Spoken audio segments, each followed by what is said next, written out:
Hello, good to see you all. My name is Corbin Murakami. I'm the product manager for Liferay Commerce. I tried my best to look the part, despite my childish looks. I'm told that I look no older than a high schooler at best, so I tried to look the part. You can tell me later if it's working. But if you've come to symposiums in the past, you might know me from previous works like Slice and Dice, how to build your digital marketing segments, or how to develop personalized messaging that converts every time. Is anyone a fan of those sessions? No, okay. Well, in that case, I'll just have to make my introduction and say that I've been with Liferay for the past 4 years, and I'm all about commerce now. It's nothing about digital commerce, digital marketing or SEO. I'm here to talk to you today about commerce. And since none of you have been to any of my past sessions, you don't know how I usually start them off, but I like to get a gauge for the room and see who's here and some of your backgrounds. So today I'm gonna ask for just the bare minimum in audience participation. You're not even gonna have to raise your hand above your head. We're just gonna have you clap if the following statements apply to you, okay? Is everyone on board with that? Can everyone do that? Okay, so I'm gonna flash something on the screen, and if it applies to you, if that statement applies to you, then you're just gonna give me a little round of applause, okay? So here we go. Number 1, I am at Liferay Symposium, okay? Good effort in the back. No, that's our control group, so that's everyone in the room. The second one, here we go. I work in B2B.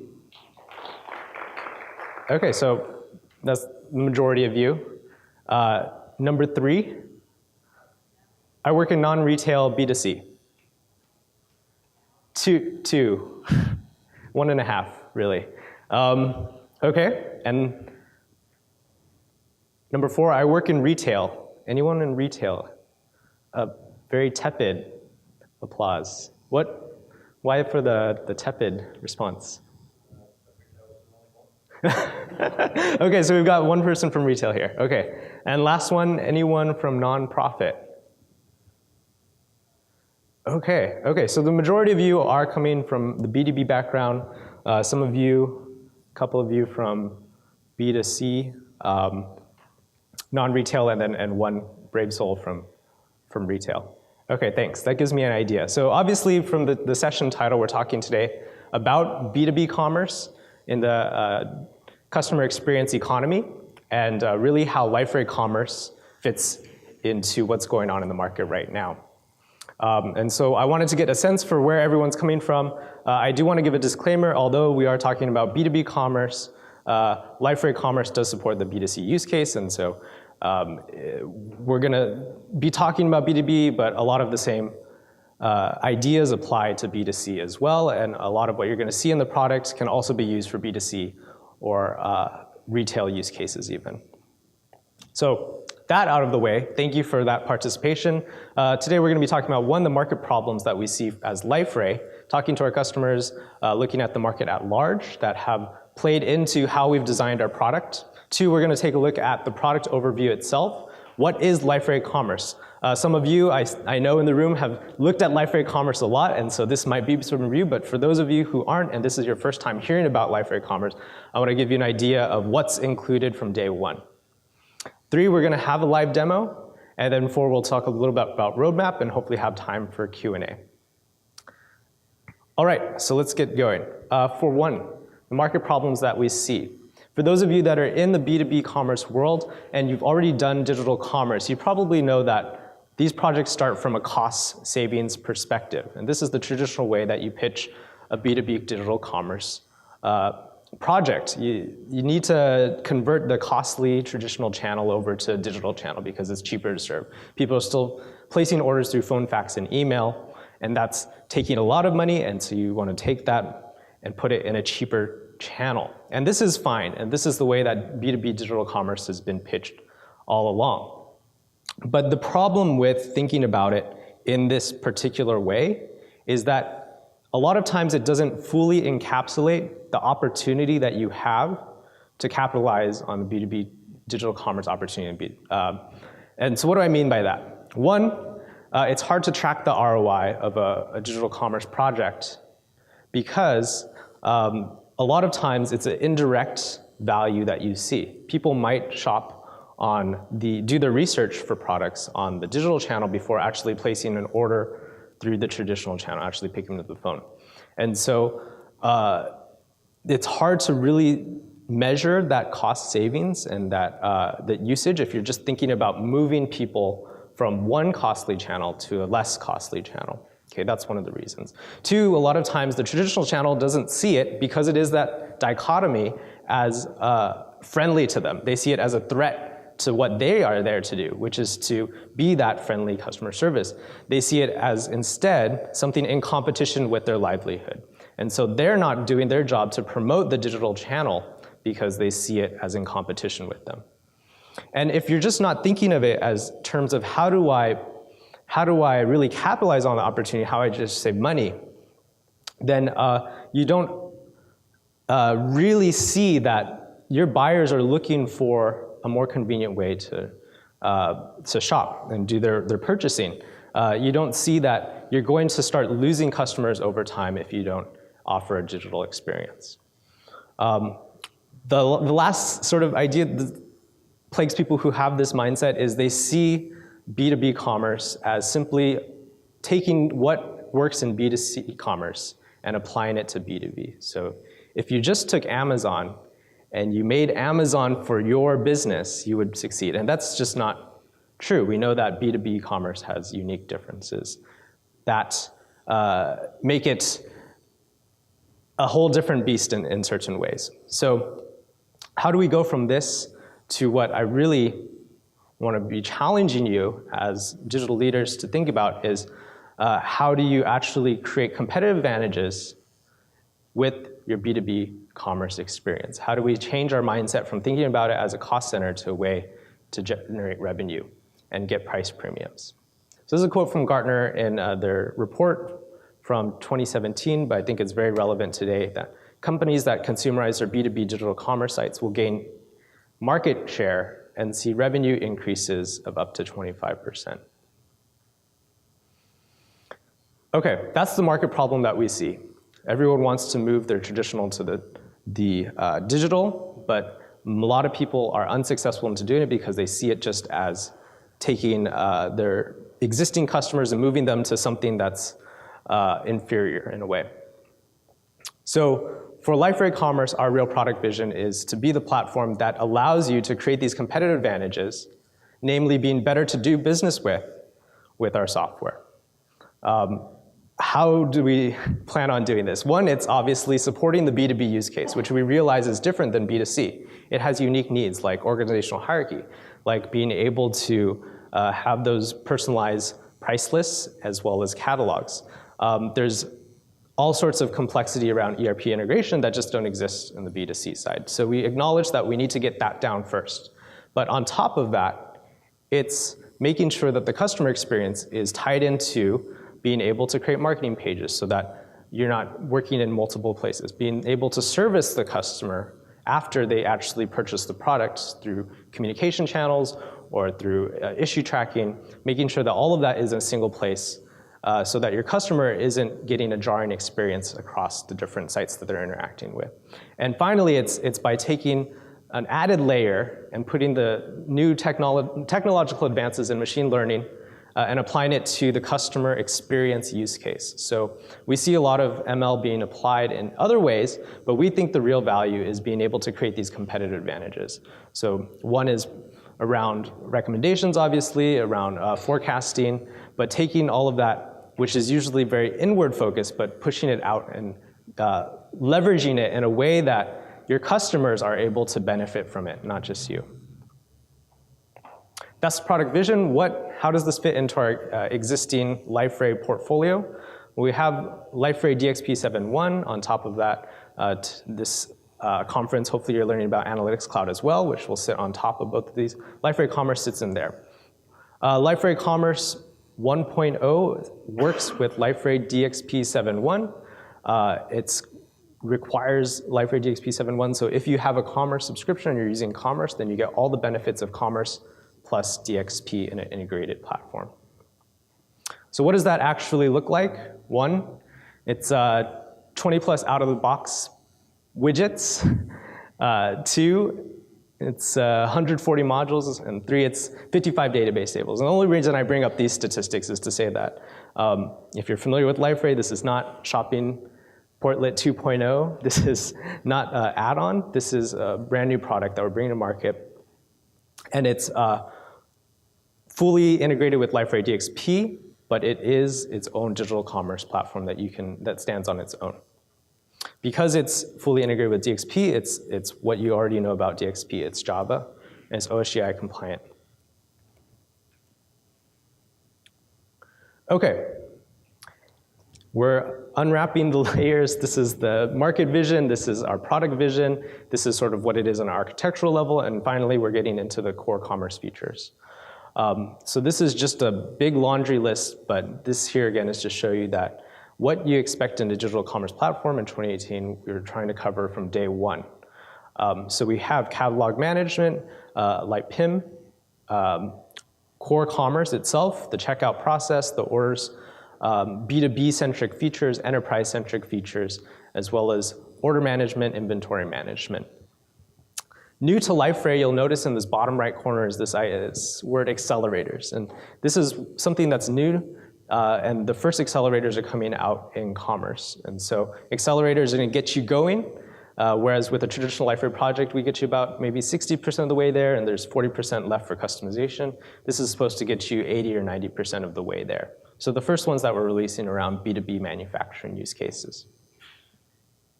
Okay, so we're gonna dig a little bit into some of these core unique selling propositions for Liferay Commerce. And the first one is really a story around content and commerce together.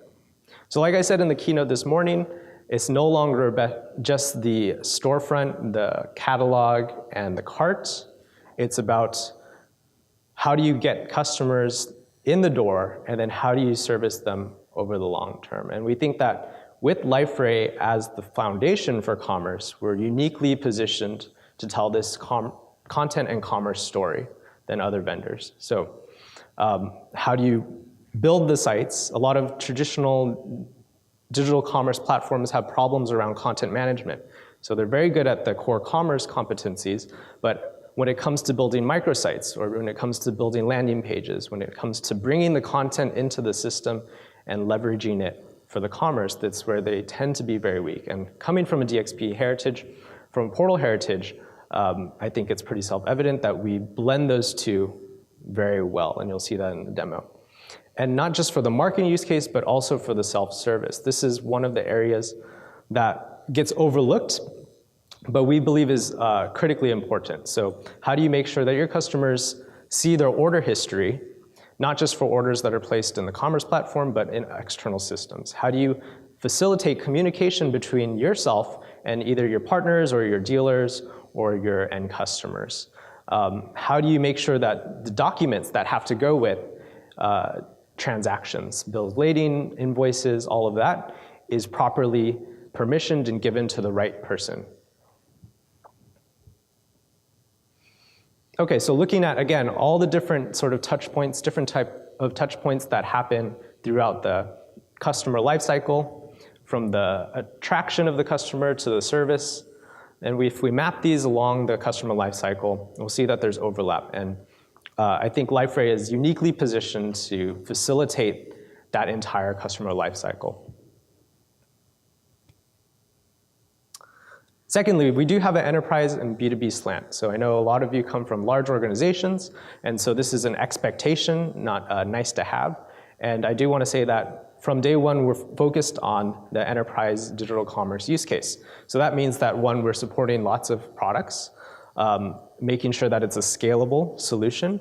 Two, it's making sure that we have multi-site management, multi-tenant, obviously, multi-country, multi-currency support, all the multis we have.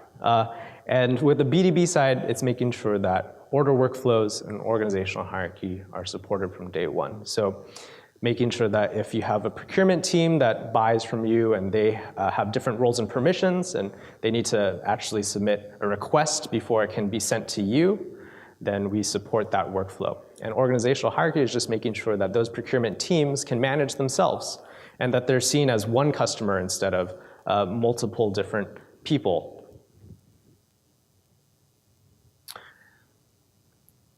Okay. One of the other areas that we're very uniquely positioned is around account management and sales network management. So we know that there's a lot of focus on how do you facilitate that relationship between the buyer and the seller. But we, as you know, as B2B sellers, there's that other layer of account management and sales network management that needs to be considered as well. And this is one of the areas that often gets overlooked. How do you make sure that your sales network, your internal sales network, is able to see all the orders of their accounts that they own, add orders, add new users, and all of that. And so these are things that already exist in Liferay. We already have users or organizations. But with commerce, and namely with these accelerators, we're offering a different, more simplified user experience to sit on top of the Liferay user management, organization management. So as you'll see here, this is a dashboard that you see. This is within a site within Liferay. And here is how an account, one of your buyers would see their order history over time, as well as a distribution dashboard, et cetera, like that. And they could manage the people that are on their procurement team, add new users, manage their roles and permissions there. On top of that, internally, your sales network also needs to be enabled to best serve the customer. Again, we don't want to create this dichotomy where they feel like they're in competition, but where the digital commerce platform supports their own sales. And so they should be able to also log into the system, view the orders that are on all the accounts that they own, go into a single account and manage a single order within that account. And with Liferay Commerce or roles and permissions and these accelerators, I think you're going to see that this is really valuable and will help round out the entire customer experience. And lastly, if you're already a Liferay customer, you know that we're extensible. And so in order to offer the type of visionary customer experiences that you're going to want to offer to create these competitive advantages, you're not going to need to be, or you need to not be limited by what's already out there. So you need to have the ability to build on top of what's already there to fit the particular differentiation that you want to do. And so this is just a quick list of all the extension points that already exist that give you that freedom to take what's already there and build on top of it. And I talked very briefly this morning about Commerce Insights. Commerce Insights is a product where we're applying machine learning specifically to the commerce use case. So it's not a generalized set of tools, it's very focused on commerce. And one of the first areas that we're applying this is around order forecasting. So on order forecast, we're taking the historical order data, applying machine learning models in order for you to see what you think you're going to sell of any particular product over a particular time frame. But one step further in how we make this a competitive advantage is taking that information and giving it to your customers so that they too can manage their capital correctly. So if they're ordering on a schedule, then we're going to display that data to them so that they can see they're predicted to run or to make a reorder within the next week. And so then they're not, it's just one more value add that you can give your customers so that they are better suited to do business with you. So it's an area of differentiation that you can create. So with that, we're going to go ahead and take a look at Liferay Commerce 1.0 in a demo.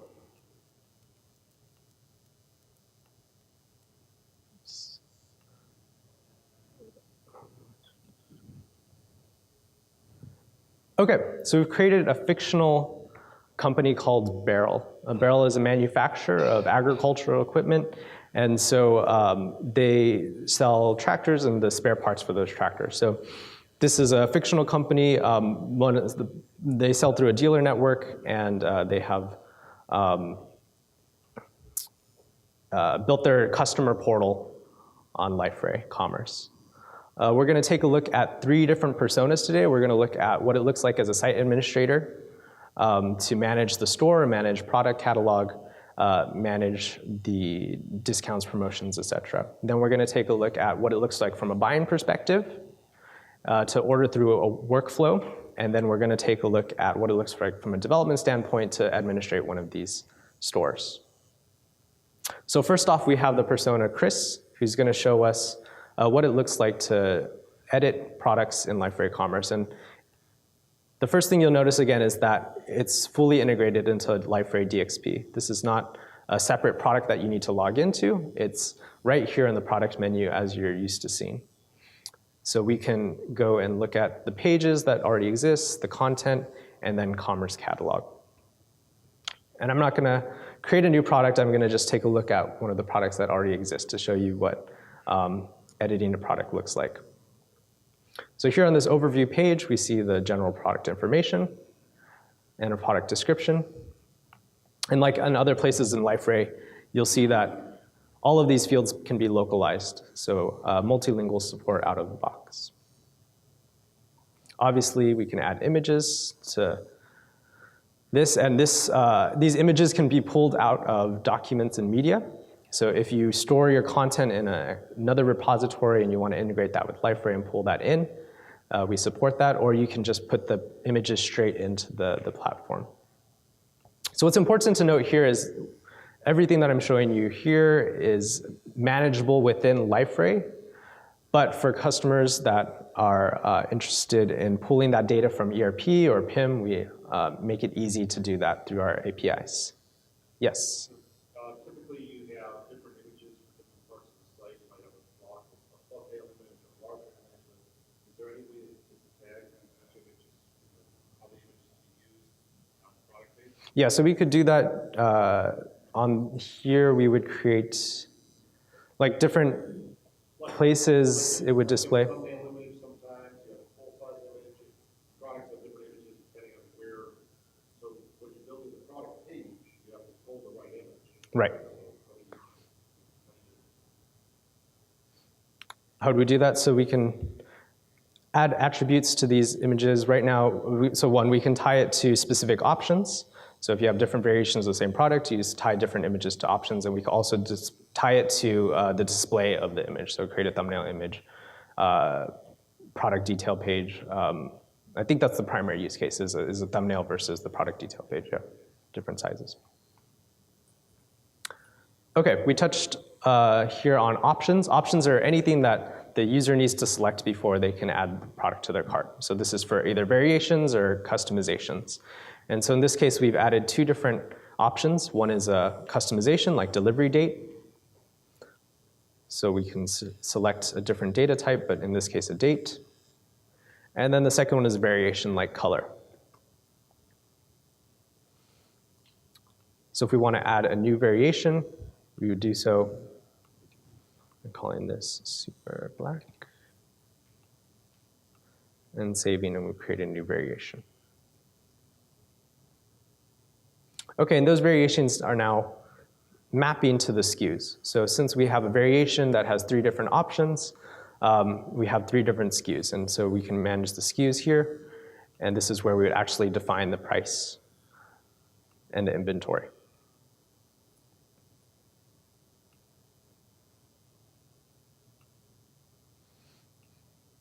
Specifications, on the other hand, are pure product information. So you're not going to be able to select them. This is structured data. So in this case, we've created a material specification, and we have a value of vinyl, and that's going to show up on the product page in a table. And then we can also use that in product comparisons to compare the same specification across multiple products, or we can use them in faceted search as well. Okay, attachments is where we start to see this blending of DXP and commerce for the first time. So here, when we add a new product attachment, we can select a file, and that can come straight out of documents and media. And so if you choose to use Liferay's digital asset management, then you have version control, you have collaboration, checkout function, all out of the box. And then use that in your commerce platform. So you can apply approval workflows to the content before it makes its way up into the commerce platform. Yes.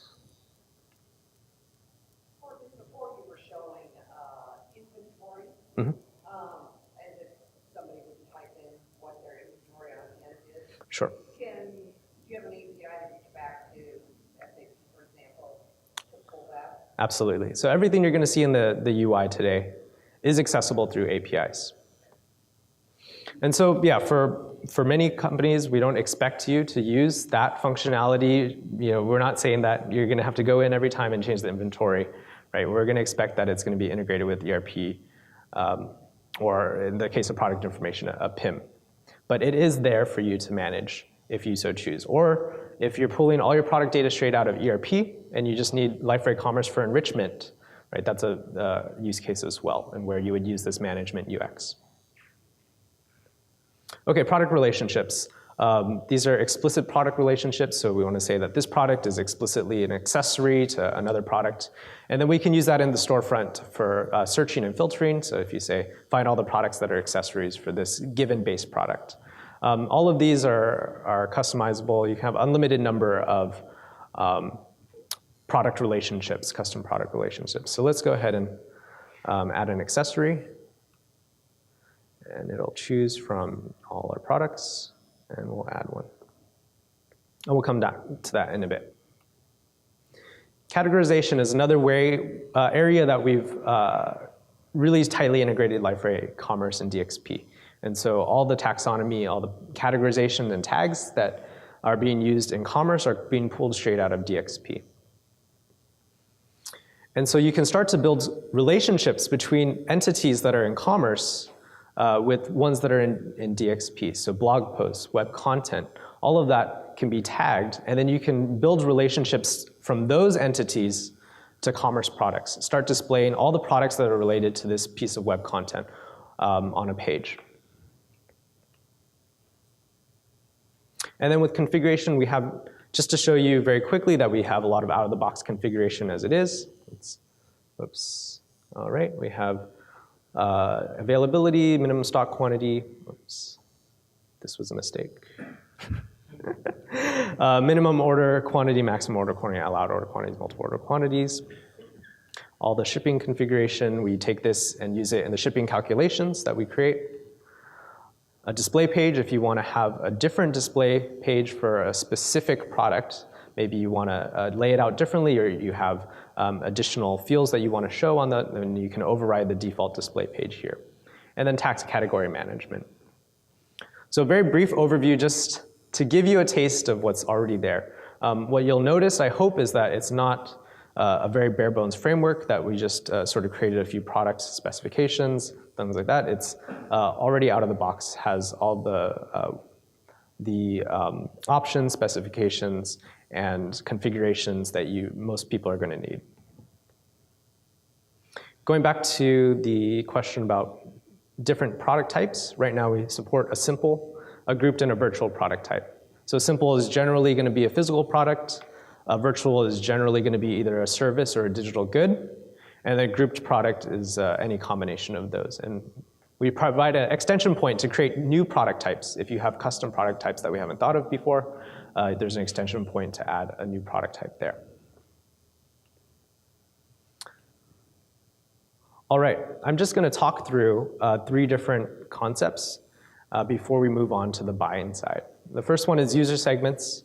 The second one is price lists, and the third one is catalog roles. So user segments is what you'd expect. It's a way to take your roles, organizations, users, and create rules around them and create groups of users and organizations. And then you're going to take those and use them in your user segments and catalog rules. So this is a very B2B-centric use case where you need to provide custom pricing and custom catalogs to different user segments. So you might have a large tier 1 customer group versus a tier 2 customer group, and they're going to see different products or get different pricing. Or you might have 2 different business units that have different products that they can buy from.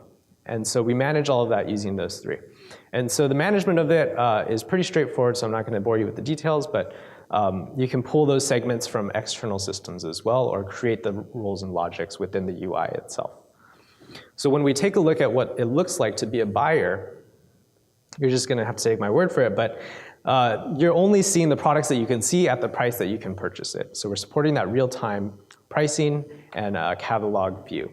So now we're looking at Brenda Collins. She works for Northern Parts, one of the dealers within the Barrel network. And we're now out of the admin side looking at the catalog view within the customer portal. And this is just a demo site that we've created to show feature and functionality, but let's take a look at what browsing looks like. So on this left side, out of the box, we're showing the different specifications and options that we defined on the product, and they're used in faceted search.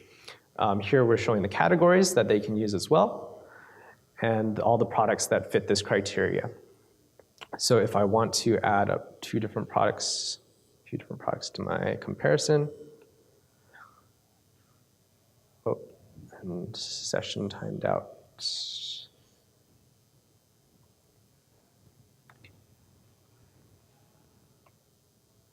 Okay. Okay, we're going to compare these two products. And right away we have a comparison bar that's going to take us to a comparison screen, which shows us all those specifications that we created and compare them against each other. Now we can add them straight to our cart from here. View a mini cart, edit the cart, and submit this for order. So pretty standard user experience that you're going to see here, but all of this obviously is customizable here just to show you that we have a comparison feature and all the cart functionality. So what we're going to do now, what's more interesting than that is Brenda is a buyer within Northern Parts, and there's multiple buyers within Northern Parts' organization. She, as a buyer, doesn't have the permissions to actually check this order out yet. So what we're going to see is she needs to submit the order to her order manager in order to get approval on this order. So we're going to switch over now from Brenda's view to our order manager, Amy. And this is probably going to be timed out too. And what we're going to see in Amy's view as the order manager is she's going to receive a notification that she has a new order that's ready for review. So we take a look at right there. Brenda has sent her an order to review using the notifications. We'll take a look at those orders and see that there's a new order. She can review that order or just force approve. Say, looks good. And now it's approved. Switching back to Brenda's view, we're going to see now that the order is ready for checkout. It's been approved. She can go about completing this order. So all of that you just saw is being managed with what you already know as Liferay workflows. So we have orders within Asset Framework, and if you want to get into details, that can be used with Liferay workflows. So if you're already using Liferay and you understand how to build a workflow, a custom workflow, then you know that the possibilities are endless in this case. We can make a simple single approval workflow like this, or we can create a very complex approval workflow.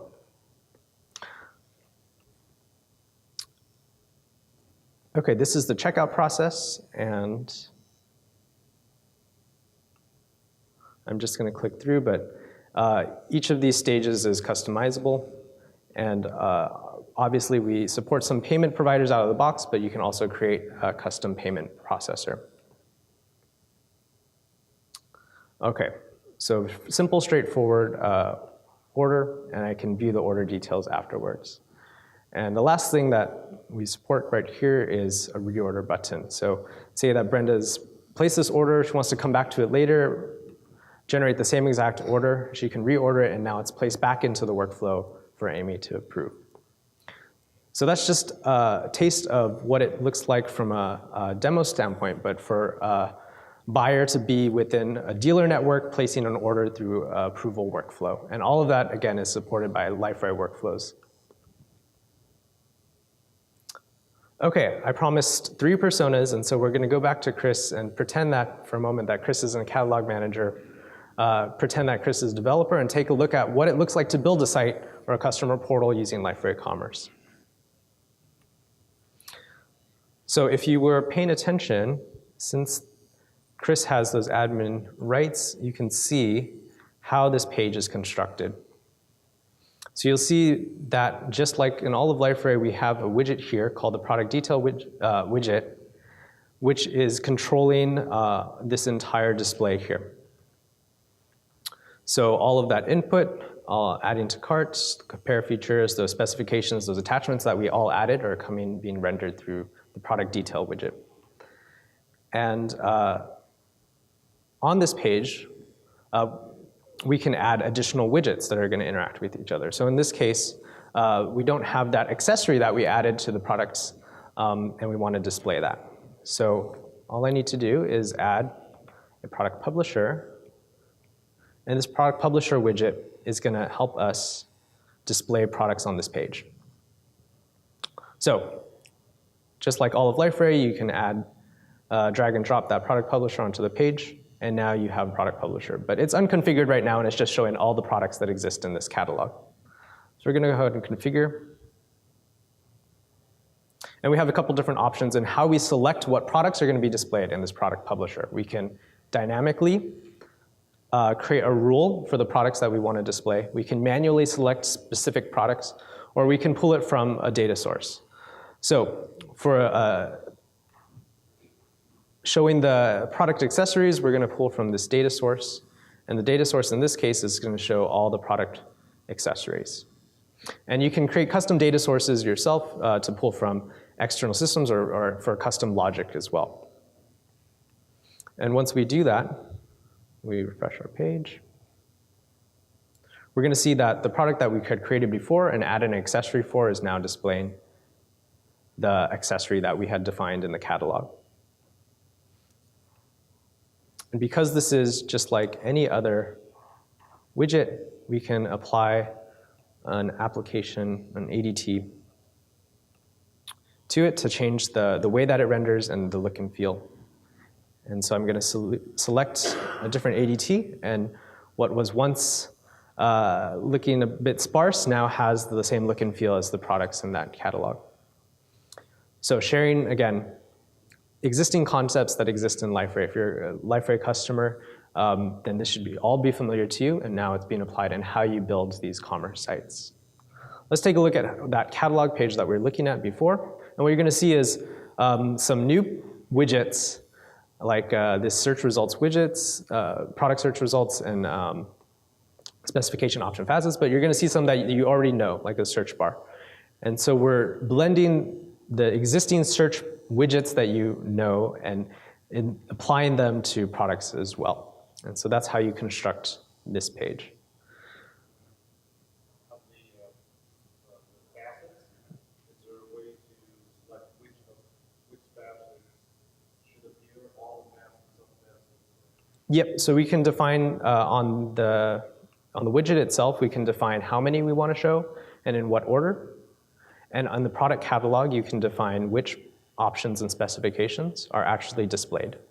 So here I would say this one is in faceted navigation versus this one not in faceted navigation, and that will be applied.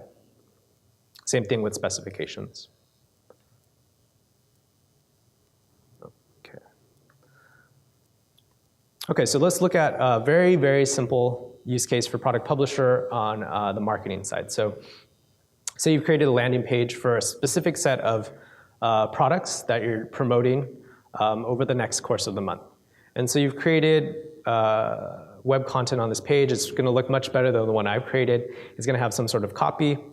And then you want to display the products that are shown during this promotional period. So again, drop a product publisher on the page, configure it, and instead of a dynamic or data source, we're going to create a dynamic rule here. So we're going to build a very simple rule. Show any product that contains the tag fall 2018 and save it. And we're not going to see anything because I did not add any products to the fall 2018. So all I need to do is go to categorization, find all the products that should be related to this promotion. 2018. add the tag. Refresh, and now we're displaying the products that are related to that promotion. So again, leveraging a very flexible framework in order to enable you to build these landing pages very quickly and blending the content with the commerce. Okay, and because it's all Liferay, all of the entities are accessible through JSON Web Services. In addition, we're building domain-specific APIs so that it's easier to pull out those products, those orders, those options and specifications, price lists, all of that out of Liferay. But everything that you've seen is accessible through an API.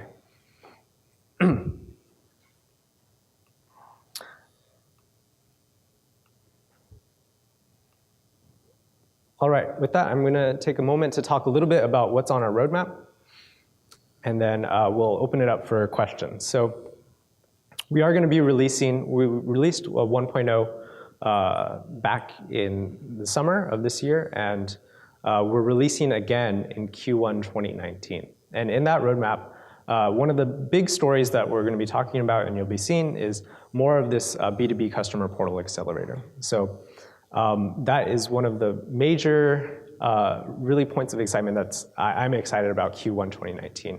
And stay tuned for that and we'll have more information. In Q4 2019, we're also gonna be releasing. And in that release, we're going to be improving the administration experience. So what you saw today is gonna get you by, but we wanna really improve on that in the future and make it easier to administrate a store when in those situations we're not pulling everything from an external system. And then there's filling in some of the additional features that we'd like to, and then Q2 2020, it's hard to forecast out all that way, but one of the areas we want to grow in is rounding out the enterprise story. So expanding the enterprise commerce features like cost center and budget management, and hierarchical catalog support. So for use cases where you white label a catalog, where there's like a B2B to C situation or a franchise situation supporting those types of hierarchical catalog scenarios. So really the most complex B2B digital commerce situations. And then expanding beyond just B2B and having a telco and a retail accelerator. So if you have any questions, obviously we have Q&A time here, but you can find out more information on our website. There's a few pieces of marketing collateral that you can download and obviously get in contact with our enterprise sales team at any point. Yes.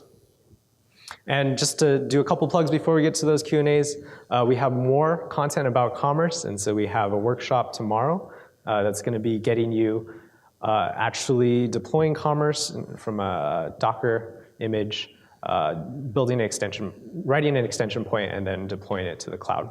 And then we have a whole session just on the integration component. How do you integrate your existing ERP or PIM with Liferay Commerce?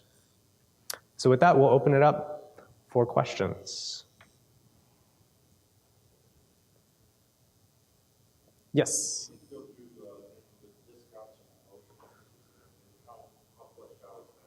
It's pretty fleshed out at this point. You can run, I don't want to just list off everything that it do, but we could talk about it. It has coupon code support, fixed rate versus flat rate discounts. Tiered pricing, yeah. At the product level, yeah.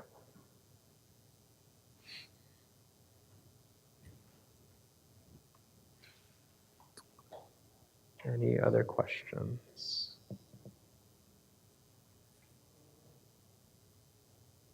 Okay, if anyone has more questions afterwards, feel free to come find me. Just in closing, I just want to remind us what we started out today talking about is in order to win the customer experience in the customer experience economy, it really comes down to more than just the commerce piece. And so you cannot think about commerce in isolation from the rest of the digital experience.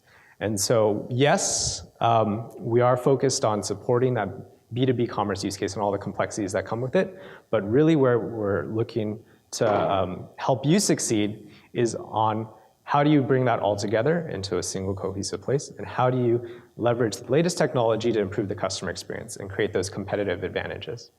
So thank you so much for your time, really appreciate it. If you have feedback or anything, any questions, again, feel free to find me after or during the rest of the conference. Thanks.